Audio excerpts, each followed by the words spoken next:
UP में मातृशक्ति को बड़ी सौगात दी गई है।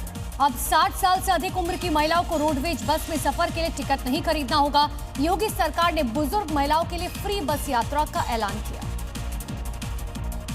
उत्तर प्रदेश की योगी सरकार ने बुजुर्ग महिलाओं को बड़ी सौगात दी है।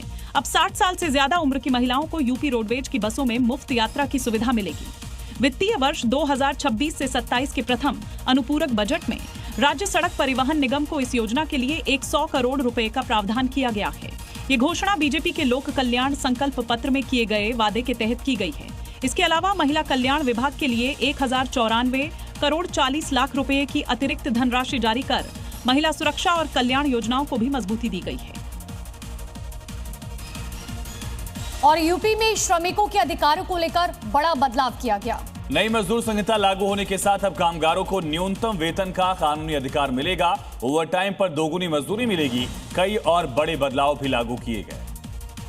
उत्तर प्रदेश कैबिनेट ने सीएम योगी की अध्यक्षता में उत्तर प्रदेश मजदूरी संहिता नियमावली 2026 को मंजूरी दे दी है। नई व्यवस्था केंद्र की मजदूरी संहिता 2019 के अनुरूप होगी। इसके तहत सभी पात्र श्रमिकों को न्यूनतम मजदूरी का अधिकार मिलेगा। वेतन निर्धारण कौशल, काम की प्रकृति और क्षेत्र के आधार पर होगा। कुल वेतन में कम से कम 50% मूल वेतन रखना जरूरी होगा। ओवरटाइम पर दोगुनी मजदूरी, समान काम समान वेतन, समय पर भुगतान, वेतन पर्ची और संविदा श्रमिकों के अधिकारों को भी नियमों में शामिल किया गया है।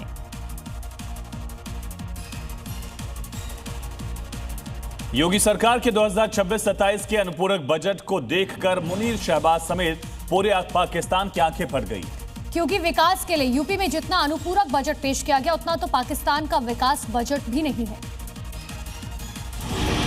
क्योंकि यूपी में करीब 59,000 करोड़ से ज्यादा का अनुपूरक बजट पेश किया गया है और इसी आंकड़े को लेकर फील्ड मार्शल और शहबाज शरीफ अपनी आंखें छिपा रहे हैं। अपनी आवाम को धोखे में रखकर कटोरा लेकर इधर उधर भागने वाला पाकिस्तान इसे पचा नहीं पा रहा है, क्योंकि यूपी का अनुपूरक बजट 59,019.54 करोड़ रुपए है तो पाकिस्तान का विकास बजट 34,000 करोड़ रुपए है।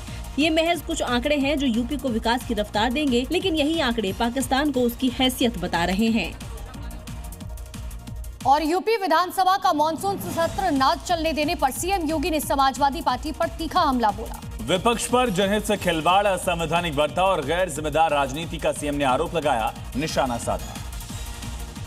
उत्तर प्रदेश विधानसभा के मानसून सत्र के दूसरे दिन मुख्यमंत्री योगी आदित्यनाथ ने समाजवादी पार्टी समेत विपक्षी दलों पर तीखा हमला बोला।